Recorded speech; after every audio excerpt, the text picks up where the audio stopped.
지전직이면 백전백승, 알 듯 모를 듯한 이 돈의 참모습을 하나하나 알아가는 시간인데요. 엉클즈 아카데미 조경만 대표님 모시고 오늘 그 세 번째 시간 갖도록 하겠습니다. 대표님 안녕하세요. 지난 시간에는 금리 채권에 대해서 배워봤는데 오늘은 그 대표적인 투자 상품인 주식에 대해서 설명을 해주신다고요? 예, 그렇습니다. 주식이란 단어는 많은 분들한테 굉장히 익숙한 단어죠. 예전에 주식을 해보시기도 하고 또 현재 하고 계신 분들도 있고. 그런데 그러신 분들을 만나서 제가 한두 가지 질문을 더 던져보면 실제로 굉장히 바탕이 조금 취약한 가운데서 현재 투자를 하고 계신 분들이 많아서 이번에는 원리와 원칙을 중심으로 한 주식에 대한 공부를 좀 해서 조금 바탕이 튼튼한 위에다가 집을 짓도록 그렇게 해보는 시간을 갖도록 하려고 생각하고 있습니다. 네, 뭐 사실 2008년에는 정말 너나 할 것 없이 주식에 뛰어들었던 분들이 너나 할 것 없이 손실을 봤던 그런 한 해가 아니었나 싶기도 한데 대한민국 경제활동 인구 대여섯 명당 한 명이 지금 주식을 하고 있다는 말을 들으니까 이거 뭐 저도 위기가 기회라는 말도 있고 해서 한번 해보고 싶은데 뭐부터 공부를 해야 될지가 사실은 막연해요. 네, 주식에 대해서 많은 분들이 알고 계시는 것처럼 보지만 제가 좀 바탕이 좀 약하다고 그랬는데 주식을 이해하기 위해서는 먼저 채권을 조금 먼저 다시 한번 우리가 지난번 시간에 공부한 것에 대해서 조금 리뷰를 하고 넘어가는 게 좋을 것 같습니다. 네. 채권에 대해서는 처음에 이제 만기라는 개념이 있고요. 그 다음에 중간에 금리 변동에 따라서 가격의 변화가 있다라고 그렇게 몇 가지를 말씀드렸습니다. 여기 그래프에서 보시는 것처럼 채권의 특정한 채권의 가격을 제가 표시를 한 건데 시간이 지나가면 지나갈수록 우상향의 그래프를 그리고 있습니다. 물론 중간에 이렇게 가격 변화가 일어나긴 하지만 이렇게 우상향의 그래프의 형태는 언제 어느 시점을 잘라봐도 항상 채권은 시간이 지나가면 갈수록 정해진 이자를 얻을 수 있다라고 하는 확실한 신념을 갖고 계셔도 괜찮습니다. 이렇게 금융위기가 아무리 닥친다고 해서 이렇게 변동은 있을지 모르지만 그 시기를 뛰어넘으면 항상 오른쪽으로 갈수록 내가 적정한 기대했던 수익을 가져갈 수 있다. 이것을 여러분들이 채권으로 정리하시면 될 것 같습니다. 네. 그러니까 뭐 금융위기가 정말 전 세계를 휩쓸고 있는 지금 네. 돈이 그 많던 돈이 다 어디로 갔나 했더니 바로 그 채권에 다 몰려 있었던 모양이군요. 예, 그렇습니다. 뭐 아무리 전 세계가 위기라 그래도 채권에 투자하셨던 분들은 어느 정도의 수익을 좀 좋게 받고 반대로 주식에 투자하셨던 분들은 이제 눈물을 머금을 수밖에 없는 그런 상황이었던 것 같은데 뭐 어느 정도 조금 예상을 할 수가 있습니다만 지난 6개월간 이 주가 변동 어떻게 됐는지 잠깐 좀 한번 살펴볼까요? 예. 지금 보시는 게 채권의 그래프라고 한다면 제가 이번에 보여드리는 주식의 가격 변동이라고 하는 그래프는 전혀 다른 모양을 갖고 있습니다. 조금 아까 말씀하신 것처럼 계속 떨어져서 상당히 많은 손실을 본 것이 바로 주식의 지난 6개월 동안의 가격 변동이었습니다. 채권은 언제 어느 시점을 잘라봐도 오른쪽으로 갈수록 위로 올라가지만 주식은 이렇게 내려가기도 했다가 또 어떤 때는 아까 채권이 보여준 그래프보다 2배, 3배 이상을 훨씬 뛰어넘게 되는 거죠. 이런 채권과 주식의 그래프의 특성들을 왜 그런지를 먼저 한번 잘 이해해 보는 시간이 오늘 시간에 초점이 될 거라고 생각합니다. 지난 6개월 동안 손해보신 분들이 굉장히 많은 이유는 바로 이런 그래프에 바로 보이는 것처럼 나타나 있는 이런 모양 때문에 그렇습니다. 네, 그 주식이 이렇게 쉼없이 오르락 내리락 했던 지난 6개월 동안 정말 아주 얄밉게도 채권에 투자하셨던 분들은 꾸준하게 수익을 보셨다라는 얘기인데 대표님 말씀대로라면 경기가 네. 안 좋을 때는 주식보다는 채권에 투자하는 것이 훨씬 이익인데요. 네. 그렇다면 주식과 채권의 관계가 정반대여야 되는데 그래프상에서는 지금 전혀 그렇지가 않아요. 네. 이유가 궁금합니다. 예, 먼저 주식이나 채권의 본질적인 의미를 조금 이해하시면 지금 물으신 질문에 대한 이해가 좀 더 쉬울 거기 때문에 네. 과연 주식은 이렇게 들쑥날쑥하고 채권은 우상향의 그래프를 그리는 이유에 대해서 제가 간단하게 설명을 드려보겠습니다. 예를 들어서 제가 이런 생각을 한번 해보죠. 이렇게 이렇게 왔다 갔다 하면서 이렇게 강의하고 그다음에 많은 사람들을 만나는 일이 너무 힘드니까 내가 이런 일 안 하고 뭔가 다른 사업을 해볼까 생각을 하다가 제가 빵집을 해보기로 하겠습니다. 엉클조 베이커리 어떻습니까? 네. 이름 멋진데요. 이름 멋지죠. 예. 그래서 제가 빵집을 하려고 고민을 했는데 어디다가 어떻게 가게를 낼까 고민해봤더니 장소를 골랐습니다. 얼마의 돈이 필요할까 그렇게 생각해봤더니 한 3억 정도의 돈이 필요했습니다. 근데 제가 갖고 있는 돈이 1억 있어서 1억을 제가 투자를 했습니다. 근데 2억을 어떻게 가질까 고민하다가 머리를 썼습니다. 하나는 1억이라는 돈을 가지고 고민을 하다가 에레나 씨에게 1억을 좀 투자해달라고 제가 부탁을 했습니다. 안 하실 것처럼 그렇게 얘기해요. 네, 아니요. 뭐 돈이 있으면 네, 하는데 하시겠습니다. 예. 네. 또 1억은 어떻게 할까 고민하다가 저기 우리 카메라를 만지시는 분한테 1억을 제가 좀 빌려달라고 부탁을 했습니다. 네. 그러시겠죠? 네. 네. 1억을 빌려주고 1억을 투자해달라고 그랬습니다. 네. 3억을 만들었습니다. 이제 시작을 했는데 제가 1억을 빌려달라고 하고 투자해달라고 하는 것에 말 뒤에 숨어있는 의미를 먼저 기본적으로 이해하셔야 될 필요성이 있습니다. 우리 에레나 씨께서 저한테 투자를 해달라고 제가 부탁한 거하고 우리 카메라 만지시는 분한테 빌려달라고 얘기했을 때 빌려주시는 분은 반드시 세 가지를 잊지 말고 머릿속에 기억하시면서 저한테 1억을 빌려주셔야 됩니다. 첫 번째는 일정한 기간 동안 빌려주시는 겁니다. 1년, 3년 이렇게 정하셔야 됩니다. 두 번째는 그 빌리는 동안 제가 빌리는 것에 대해서 일정한 대가를 지불해야 되는데 일정한 액수의 이자를 항상 드려야 됩니다. 예를 들면 1억을 빌렸으면 한 달에 1% 100만 원씩을 이자를 드리겠다고 하는 약속이 있어야 됩니다. 그리고 만약에 제가 약속이 어긋나는 경우가 있습니다. 100만 원의 이자를 꾸준히 못 드리던가 또는 2년 동안 쓰기로 했는데 2년이 지나서 내가 원금을 못 드린다. 그렇게 된다면 저희 집에 와서 가지고 있는 모든 거를 가져가든지 해서라도 채권을 반드시 빌려간 돈을 회수하겠다고 하는 약속이 증서에 써 있어야 됩니다. 만약에 제가 이런 증서를 안 쓴다면 저한테 빌려주시면 안 됩니다. 네. 기억하셔야 됩니다. 그런데 에레나 씨께서 저한테 1억을 투자할 때는 지금 저 내용하고는 전혀 반대일 것입니다. 일정한 기간 동안이 아니라 영원히. 두 번째는 일정한 금액의 이자가 아니라 잘 되면 잘 된 만큼, 안 되면 안 된 만큼 일정한 비율의 배당을 저하고 약속하십니다. 예를 들어서 첫 해 사업을 시작했는데 엉클조 베이커리를 내고 나서 첫 달에 수익이 하나도 안 났습니다. 그러면 가져가는 것이 0입니다. 네. 제가 노력을 많이 하기 때문에 제가 2를 가져가고 에레나 씨께서 2를 가져가기로 했으면 수익이 안 났기 때문에 가져가는 것도 0 곱하기 3분의 1. 그래서 0이고요. 네. 두 번째 달에 100만 원의 이익이 났으면 분명히 제가 2를 가져가고 1을 가져가기로 했기 때문에 100만 원 곱하기 3분의 1, 33만 원, 저는 67만 원. 어떤 달에는 1000만 원 이익이 났습니다. 그러면 3분의 1인 333만 원, 저는 667만 원. 이렇게 정한 비율의 배당을 가져가도록 결정을 합니다. 세 번째가 중요합니다. 만약에 제가 사업을 게을리해가지고 만약에 사업이 망하면 가져가는 돈을 하나도 못 가지게 되십니다. 원금 회수 보장이 없다라는 말입니다. 그 말은 제가 어떻게 하느냐에 따라서 에레나 씨의 돈이 배당을 많이 받을 수도 있고 원금이 없이 같이 꽝이 될 수도 있기 때문에 이건 심각합니다. 네. 그렇기 때문에 제가 만약에 장사를 안 하고 놀고 있다면 아침에 와서 저를 깨워야 되고요. 네. 그 다음에 제가 중간에 어디 PC방 가서 놀려고 그러면 PC방 가면 안 돼.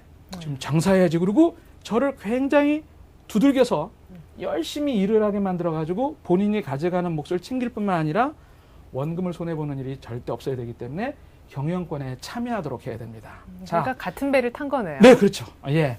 자, 이런 에레나 씨의 1억과 우리 카메라 만지시는 분의 1억 돈과 앞으로 어떤 일이 일어나는 거에 대해서 제가 케이스를 말씀드려보겠습니다. 제가 이런 일을 했습니다. 중국 전역을 돌아다니면서 엉클조 베이커리의 체인점 권한을 땄습니다. 중국 전역에. 대박이 터진 거죠. 예. 이럴 때는 두 분 중에 어느 분이 박수를 치면서 좋아할까요? 제가. 그렇죠. 예. 아마 내가 투자한 돈 1억은 나중에 시간이 나면 거의 10억이 될 수 있을 정도로 기뻐하실 겁니다. 네. 그런데 두 번째, 제가 만든 본점에서 불량빵이 발생해가지고서 신문에 대서특필됐습니다. 이제는 무슨 일이 생길까요? 돈이 많이 안 벌리겠죠. 예. 수익이 확 떨어질 것 같아요. 수익 떨어지는 것만 아니라 제가 하고 있는 사업이 망할 수도 있겠죠. 그렇죠. 그렇기 때문에 본인은 차라리 내가 1억 빌려줄 걸 괜히 투자해가지고 지금 이런 어려움을 겪는구나라고 가슴을 치실 겁니다. 네. 또 이런 경우에도 있습니다. 경쟁업체, 엉클조 베이커리의 경쟁업체인 유명한 브랜드의 빵집이 내분에 입사해서 굉장히 장사를 못할지도 모른다. 이러면 상대적으로 엉클조 베이커리의 장사가 잘 되겠죠. 네. 분명히 에레나 씨께서는 잘 됐다라고 박수를 칠 거고요. 그 다음에 이런 경우 기상 이온 이상으로 미국에 있는 밀가루 가격이 많이 올랐다고 생각한다면 엉클조 베이커리의 마진이 줄어들 거기 때문에 에레나 씨께서는 아이고 그러면서 후회를 하실 겁니다.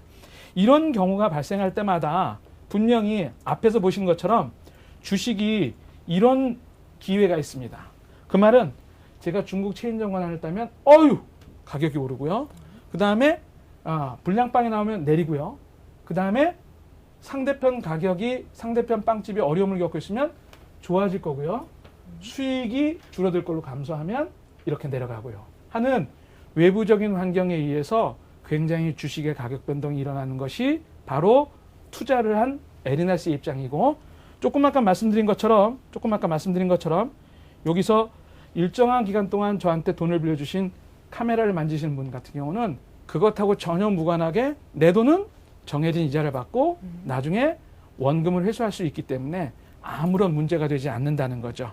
이렇게 주식과 채권, 다시 말씀드리면 투자를 하신 분은 주식의 권한을 가지신 거고 채권을 가지신 분은 일정 기간 동안 빌려준 거기 때문에 시간이 지나도 내 돈은 원금 받는데 지장이 없어. 정해진 이자를 받을 거야. 우상향의 일정한 그래프를 그리고 이런 외부적인 환경에 따라서 내 돈 1억 투자한 것은 굉장히 왔다 갔다 한다는 것에 따라서 가격이 변동을 받기 때문에 바로 빌려주신 분은 채권을 사신 거고 투자하신 분은 주식을 사신 거기 때문에 조금 전에 그런 그래프가 나타나는 이유이기도 한 것입니다. 네, 대표님께서 지금 빵집 비유 들면서 주식과 채권의 차이점에 대해서 아주 쉽게 설명을 해주셨는데요. 그런데 실제로 투자를 할 때는 이렇게 누구나 쉽게 이해할 수 있게 비유를 누군가 들어주는 게 아니잖아요. 전문 용어를 이제 사용하셔도 좋을 것 같은데요. 예, 그렇습니다. 실제로 주식과 채권은 지금 보신 것처럼 빌려주느냐 또는 투자하느냐의 문제입니다. 그런데 현재 시장에서 나타나는 A회사 주식이 얼마다라고 하는 것을 지금 사도 되는 가격인가 아닌가를 판단하는 여러 가지 지표들이 좀 있는데 구체적인 거를 들어서 좀 한번 말씀을 드려보죠. 조금 아까 빵집의 예를 들어서 말씀드렸을 때 수익이 많이 나고 굉장히 매출이 많이 올라서 회사가 커질 것 같다라고 생각하면 주가가 오른다고 말씀을 드렸습니다. 여기 보시는 이 권한이 여기 여러 가지에 따라서 막 왔다 갔다 하는 것들을 대표적으로 표현하는 것이 바로 이 퍼라고 하는 겁니다. 이건 예를 들면 이렇죠. 어떤 회사가 1000개의 주식을 갖고 있습니다. 1000주를 갖고 있는데 그 회사가 2008년도 장사를 해가지고 1000만 원의 수익을 남겼습니다.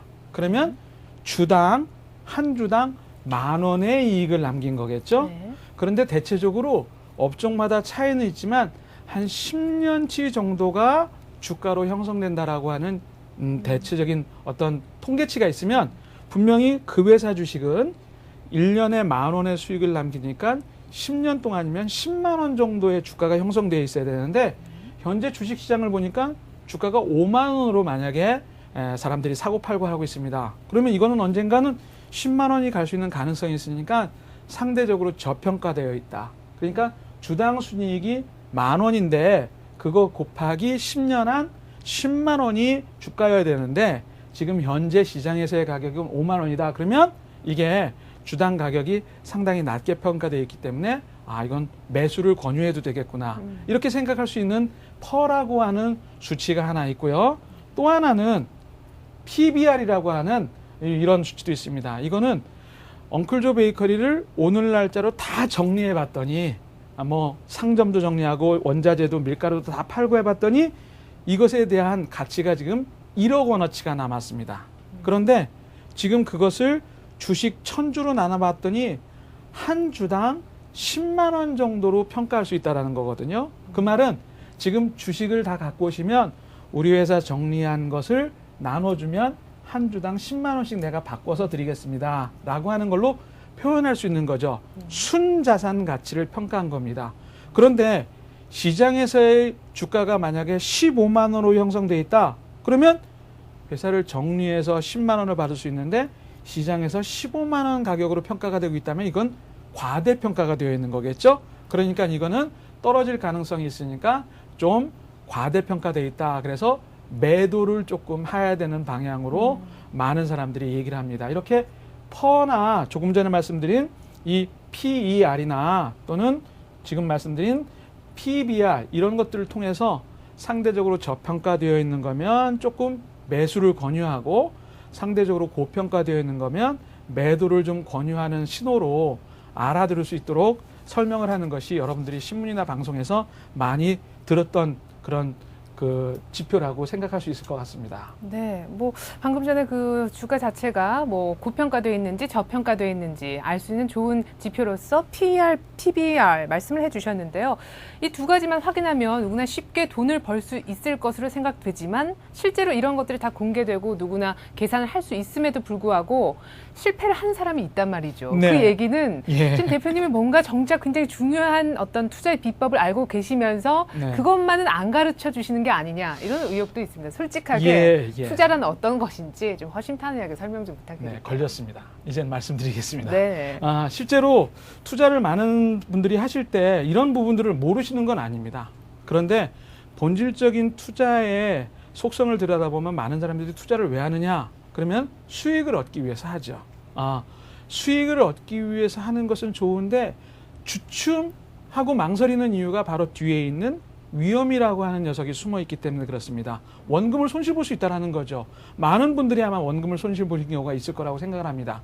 그런데 수익보다는 오히려 위험에 초점을 맞춰가지고 여러분들이 투자를 좀 바라보신다면 상당히 많은 그런 위험을 멀리 하시면서 투자에 따른 의사결정을 할 수 있을 거라고 생각을 합니다. 위험에는 주식 투자 같이 여러분들이 자산의 가치를 놓고 볼 때 두 가지의 큰 위험이 있습니다. 여기 보여드린 것처럼 첫 번째 위험은 무엇을 선택하느냐의 문제입니다. 부동산도 마찬가지고 주식도 마찬가지지만 내가 어느 것 하나라는 것에 대한 확신만 있으시면 이 방송을 안 들으셔도 됩니다. 네. 그 무엇에 대한 위험이 항상 존재하기 때문에 그것을 잘 선택하는 분들은 투자에 성공할 확률이 많죠. 그런데 이런 무엇에 따른 위험과 다르게 또 하나의 문제가 있습니다. 하나는 그걸 안다 하더라도 언제 사서 언제 팔을까라는 시간에 따른 위험이 또 존재합니다. 그래프가 왔다 갔다 하면서 변동성을 보여주는데 낮은 데서 사서 높은 데서 팔 수 있으면 다행이지만 잘못해서 높은 데서 사서 낮은 데서 판다면 이건 원금의 손실이 뭐 지금 보시는 것처럼 50% 이상 날 수 있는 가능성이 있기 때문에 상당히 큰 위험을 안게 되시는 거죠. 그래서 이 두 가지의 위험을 철저하게 분석을 해서 잘 알 수 있으면 좋은데 죄송하게도 이 문제는 누구도 알 수 없는 신의 영역으로 그렇게 알려져 있기 때문에 이것에 대한 예상은 처음부터 하려고 들지도 말고 알려고 들지도 말아라. 왜? 미래의 문제이기 때문에 그렇습니다. 이런 위험들에 대해서 여러분들이 조금 이해를 하신다면 과연 그 위험을 관리하는 방법에 대해서 어떻게 하는 것이 현명한가를 조금 생각해 보실 필요성이 있을 거라고 생각을 합니다. 네, 그러니까 뭐 말씀 정리해 보면은 높은 수익률도 생각할 수 있지만 그 이면에 또 원금이 손실될 수 있는 위험, 이 양 측면을 잘 고려해서 또 미래 변동성을 예측하는 게임이 곧 투자다 이렇게 정리를 해볼 수도 있을 것 같은데요. 어떤 분들은 이 게임을 좀 즐기면서 돈도 버시는 분이 계시지만, 게임 참 재밌어 보이네, 돈도 벌 수 있네 그렇게 보여도 차마 두려워서 그런 위험 때문에 자칫 그 게임 하기가 좀 꺼려하시는 분들도 많이 계시거든요. 그렇다면 이 리스크 관리를 어떻게 좀 잘 할 수가 있을까요? 네, 이 위험이라는 것을 바라보실 때 제가 이제 말씀드리는 두 가지를 지금 전에 말씀드린 위험 두 가지에 대한 대응 방법을 잘 기억하시면 됩니다. 신의 영역이라고 하는 부분을 감히 여러분들이 접근하시기 위해서는 이런 생각을 한번 해보시자고요. 네. 처음에 무엇을 살까? 아시는 것처럼 하나를 사는 것보다는 30개를 사는 것에 따른 위험이 훨씬 줄어듭니다. 대부분 제가 볼 때 결혼을 못 하시는 여성분들이 한 남자만 쫓기 때문에 대부분 결혼을 못 하십니다. 적어도 마음에 드는 한 남자가 있다 하더라도 좀 여러 명의 다른 남자하고 이렇게 사귐을 좀 갖고 있으면은 그 남자가 나를 안 좋다고 할 땐 다른 남자하고 결혼을 할 수 있는데 분명히 이렇게 여러 명을 여러 가지 주식을 나눠서 하는 건 내가 위험을 많이 줄일 수 있는 방법입니다. 그렇기 때문에 무엇을 선택하나의 문제에서 해결을 잘하기 위해서는 계란을 한 바구니에 담지 마라. 몰빵을 하지 말고 여러 개로 나눠라. 이 말이 바로 진리라고 생각을 하시면 됩니다. 올인하면 위험한 거군요. 그렇죠. 그런데 내가 갖고 있는 1,000만 원 가지고 여러 개를 나눠서 사자니 도대체 방법이 안 나옵니다. 뭐 가격이 비싼 주식 10주 사고 나면 벌써 뭐 600만 원 날라가고 그다음에 나머지 300만 원 가지고 이거 어떻게 할까 그러면 사실 여러 개의 주식으로 분산 투자를 하지 못하게 됩니다. 그래서 이런 분산 투자에 대한 고민을 해결할 수 있는 방법을 사람들이 지혜롭게 만들어냈죠. 투자할 돈이 1,000만 원밖에 없는 사람들을 1,000명을 모아보니까 이 사람들이 100억의 돈이 모였습니다. 이제는 좀 분산 투자를 할 수 있겠죠? 그냥 한 30개, 50개, 100개의 주식을 적절하게 잘 나눠서 사면 바로 분산 투자가 되기 때문에 이렇게 돈을 모아서 무엇을 선택하느냐에 따른 위험을 줄이는 방법이 바로 펀드라고 생각을 하시면 됩니다. 이미 선진국에서는 이 펀드라는 방법을 이런 이유, 다시 말해서 분산 투자를 하기 위한 최선의 방법으로 알고 있었기 때문에 아마 우리나라에도 최근에 이런 방법을 사용해서 투자를 고민하는 분들이 많은 것으로 보입니다. 네, 투자 위험 부담을 최소화할 수 있는 방법으로 분산 투자 말씀을 해주셨는데요. 두 번째 위험에 대해서는 어떻게 대처를 하는 것이 좋을까요? 예, 첫 번째 위험과 무엇을 살까에 대한 얘기는 지금 제가 말씀드린 분산 투자로 해결이 됐습니다. 두 번째, 언제 사서 언제 팔까?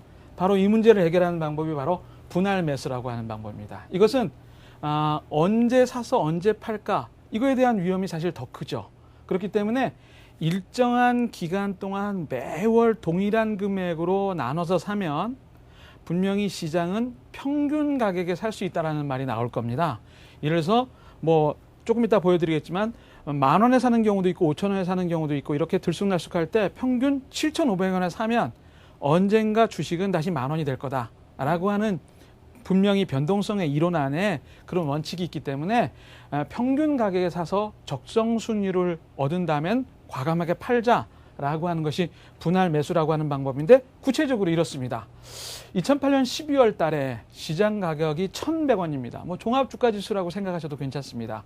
그때 10만 원을 투자하시는 분은 분명히 90개라고 하는 어떤 수량의 뭔가를 살 수 있습니다. 그리고 가격이 점점 떨어지면 예를 들어서 내년 10월 달 정도에 주식 시세가 900으로 떨어진다면 지금 사는 것보단 많이 살 수 있겠죠? 111개를 살 수 있습니다. 그래서 이런 90개, 95개, 111개, 117개 이런 것들을 계속 사 모으는데 주식 시세가 떨어지기 때문에 여기까지 모은 돈이 120만 원이 된다고 하더라도 분명히 130만 원이 된다 하더라도 현재 시장에서의 평가액은 이렇게 많이 손실을 보게 됩니다. 지금 상황이 이런 상황이죠. 네. 그렇지만 시간이 좀 지나가지고 850원으로 떨어졌을 때 88.1%의 12%의 손실을 봤지만 다시 주가가 언제든지 회복하게 된다면 처음 시작할 때처럼 1,100이라는 주가로 다시 가게 된다면 그때까지 넣은 돈이 모두 24개월을 넣었기 때문에 240만 원이라고 한다면 찾게 되는 금액이 271만 원이기 때문에 약 13%의 수익을 얻게 된다는 거죠. 다시 말씀드리면 평균적으로 대부분 한 950원 정도의 산꼴이 되기 때문에 1,100원이 됐을 때 팔게 된다면 내가 원하는 수익률을 가져간다는 것입니다.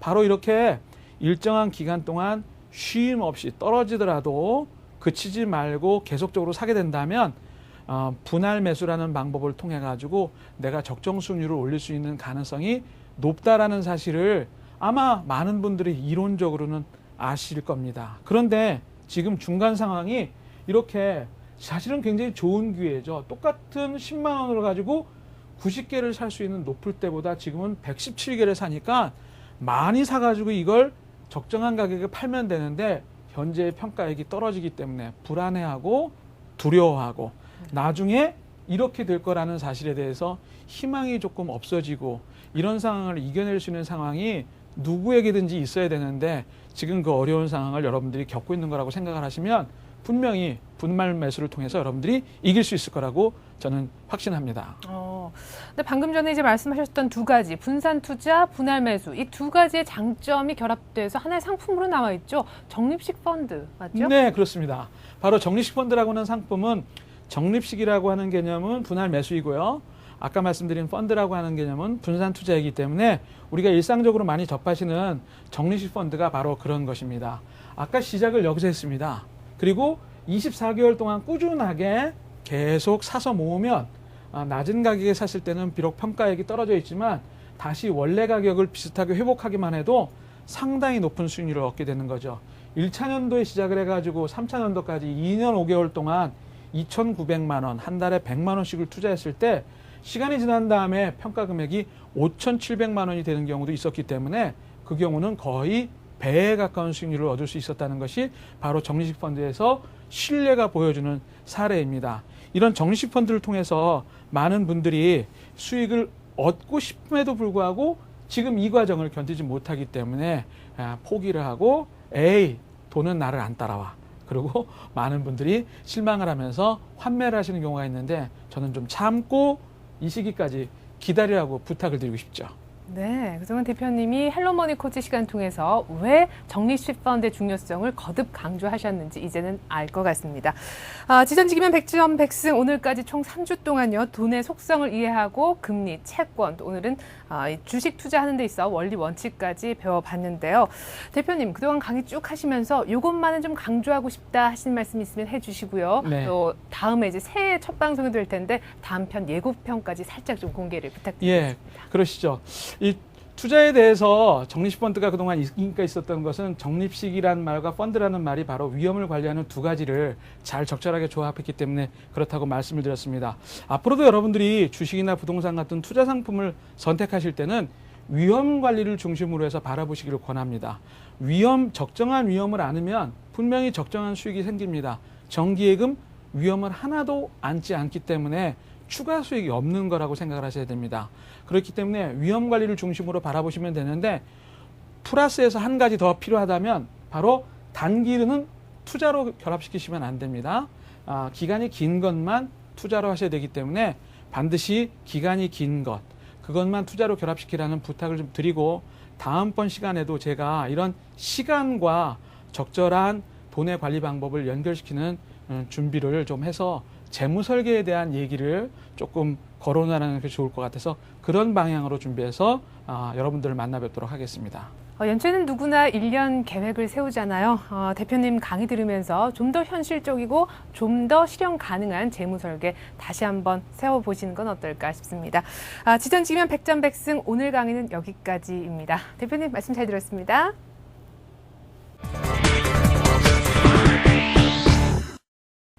네, 2008년 무자년 한 해가 저물고 있습니다. 다사다난했다는 말로 표현하기엔 다소 벅찬 한 해가 아니었나 싶은데요. 무엇보다 미국발 금융위기에서 시작된 경기 침체. 아직까지 새 밑에서 추운 겨울 나고 계신 분들이 계시겠지만 이 추운 겨울이 지나면 또 희망찬 봄이 오잖아요. 이제는 낙담과 절망에서 벗어나 희망찬 봄맞이 준비를 해야 할 때가 아닌가 생각합니다. 여러분들의 새 봄, 새 출발을 위해 올해 남은 시간도 재테크 매거진 이것이 돈이다에서 마지막까지 열심히 뛰겠습니다. 전 여기서 인사드릴게요. 고맙습니다.